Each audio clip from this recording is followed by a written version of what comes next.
The biggest country in Africa prepares for one election, while its population is more interested in another in Europe. We'll examine Algeria's political future and the ties to its colonial past. I'm Martin Stamford. This is Insight.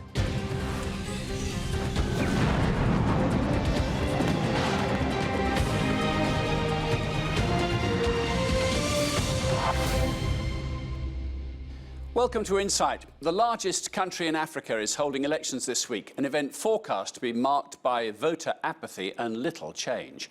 One party has dominated politics in Algeria since it gained independence from France in the 1960s, and the same man has been president for nearly 20 years.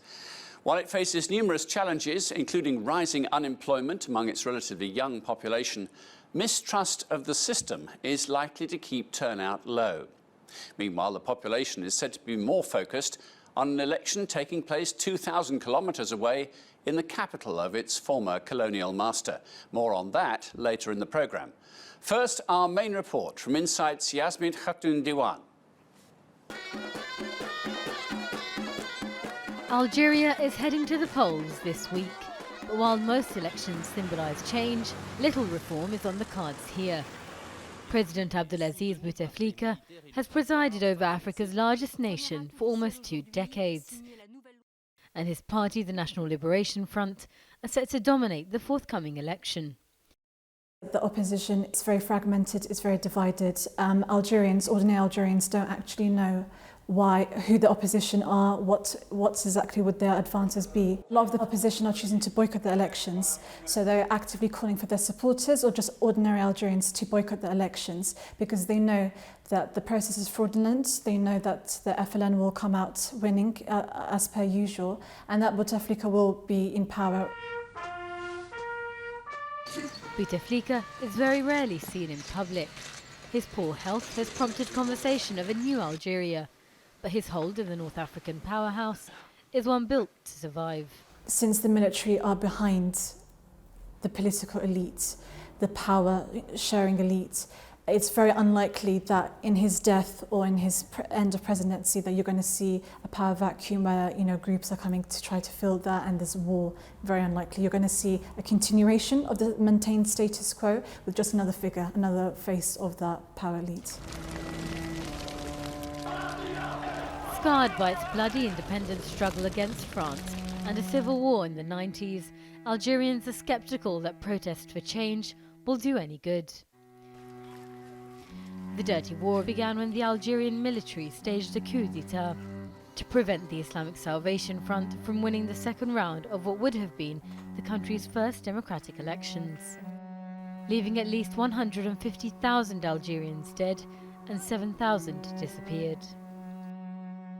Recent revelations show that the country's secret services committed numerous massacres that they had at the time blamed on the Islamic Salvation Front and its supporters. The indiscriminate violence of the security forces against the population, especially youth, led to the radicalization of many, and as a result, jihadist violence erupted and jihadist groups mushroomed. The country entered a new era, an era of extreme violence. Actually, violence was the daily bread of millions of Algerians for 10 years. Fast forward to 2014, French tourist Hervé Gourdel was kidnapped and killed by a Daesh-affiliated group. In recent times, Algeria has positioned itself as a stalwart in the fight against terrorism, located in a region imploding with turbulence. They invested heavily in the training of the security forces and in the modernization of its equipment. Critics argue the Algerian government is using this fight to serve its own political purpose, an accusation with historic tremors. The Algerian government is using the narrative of terrorism to further their own agenda. So every week you do see stories about counter-terror operations from the National People's Army, and that sort of reiterates the Algerian wider narrative that the government has the best interests of the security of the people at hand, to put their trust in the Algerian authorities and to not trust these groups who will regress Algeria into the violent period that they saw in the 90s. Bouteflika's presidency has been characterized in previous years by a surplus of oil revenue, where societal peace is maintained through social spending. But oil prices are continuing to tumble, and the state's reserves are suffering. Algeria looks set to face another economic downturn, much like the one of the 80s, which spurred political activism. The question remains that in a country that has seemingly given up on politics, will this economic downturn incite Algerians to re-engage with the institutions that govern them? Yasmin Khatoun Diwan, reporting for Insight. Well, to discuss that further, I'm joined now by the Africa analyst Tom Sanko-Ju. Welcome again, Tom Sanko. Also with us is Firas Abdi Ali. He's a director of the risk consultancy IHS Market, with a focus on the Middle East and North Africa region. Firas, what do you think voters will be weighing up as they go to the polls later this week? Well, the reality is that the established parties, the RND and the FLN, don't really have that many differences between them. What we've seen is that the FLN has been in a leadership position in Algeria for decades and decades and decades, and this is really not going to change. The Islamists have a different agenda, the leftists have a different agenda, but their parties are really small and are not likely to be meaningfully represented. And it's because of that lack of differentiation that we typically see low turnouts in the Algerian elections. Tam, the Bouteflika has been president what seems like for a generation or more, and yet he is quite elderly and, by some reports at least, not very well. Does that have an impact on the election? I don't think it will have an impact. I think President Bouteflika has been, well, in a difficult position since probably 2013. When he had his serious health problems.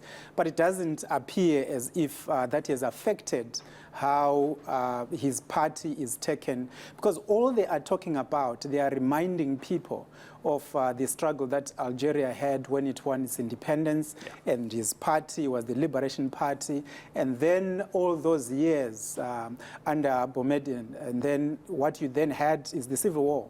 And the Civil War, he came immediately after the Civil War, although he appears to have been there for a very long time. It's only since 1999, at the other end of the Civil War. So what he is reminding people, and they continue using his name, when you go to Algiers now, it's his posters that are being put all over the place, his speeches, the old speeches that are continuously being played, because they see him as this stabilizing factor in Algeria.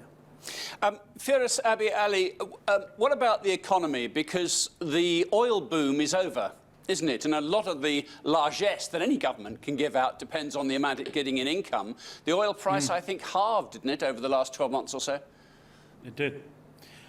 Look, this is around 98% of their exports come from the oil sector, which suggests that this socialist government has absolutely failed to use the oil revenue to try to diversify the economy, to try to produce something that the rest of the world would want. This is a very real problem that they have. The Algerian Prime Minister said that a third of the population, which was born after 2000, has no experience with insecurity or want, because the government is expected to provide everything. It's this culture of dependency that is fostered in places like Algeria, Saudi Arabia, where the state simply provides the citizens' needs, and in exchange, the citizens stay out of politics. It's that is the major drag on the economy. Oh, is it an exaggeration to say there's almost no private enterprise, or too little private enterprise? It's absolutely too little, and the private enterprise that exists is inevitably tied to politicians and to people in the military. Which puts us in a position where individual entrepreneurs are not able to make it within Algeria. They see opportunities in France, perhaps, but they don't see opportunities in their home country. And that is a bad message, isn't it, for a predominantly young, the population is skewed to be, around the 30 mark or something. That's where the big population bulge is. And therefore, prospects are entirely dependent on the success of the government. Well, that is one way of looking at it, but the situation in Algeria is more complicated than what it seems. The aspirations of the majority young people, the learned, educated people, are the same as anywhere else in the world. The difficulty is the political space is squeezed. After the Civil War, there is no appetite within the political establishment to allow all these young people or new people to come up with their own ideas. So are they suppressed then, Tam? Is there a potential there that's just not being released? You are putting it in words the government wouldn't want to hear, but most of the young people are saying the reason why there's apathy and they are not participating in the political situation is because of what happened. When you go back to the early 90s, when the Islamic Salvation came in, the electoral result at that time is something that the international community was not ready for. The people in Algeria were not, the powers that be, Bouteflika's party in particular, didn't like, which is why then there was that civil war, because they had to go to war to undo an electoral result, which just indicates that most of those people who are Islamic It's not quite accurate. Are simply saying that, no, they don't believe there is space for them. So that's why they're going to France. Firas, so would you recognise this sort of brain drain, particularly to France, the old colonial power? I would absolutely recognize the brain drain. I would suggest that the repression of everybody was part of the political system in Algeria well before the civil war. The repression of the election results was partly because the people who won these elections would have never allowed a second election. These are Salafi types that very quickly morph into jihadi types that believe in a sort of single ideology that should dominate all of society and that don't allow any diversity of opinion. So letting them win an election is the same as letting the Nazis win an election. In both cases, they won the election, but the consequences of these types of ideology being in government would be quite destructive, much more destructive than actually using force to push them out of government. I hear what you say when you told us earlier about, that there is disinterest, there may be a low turnout, and yet the number of people wanting to be politicians, I read, is quite interesting. There are thousands, 12,000 candidates, I read, for just 460-odd jobs. That's extraordinary, isn't it? Yes, it is, but so many of these candidates are people with really very little prospects to do anything. It's a very fragmented society. It's not a society where you have meaningful mass movements that people can rally to. It's not a society where you have vigorous ideological debate. The state clamps down on any type of expression. This does lead some people to think that if only they were in power, they would be able to save the country. But this tends to be rather unrealistic. Firas Abi Ali, thank you very much indeed. Tam's going to be staying with us as our programme continues. In a moment, we'll look back at Algeria's relationship with France, from colonisation to war and independence.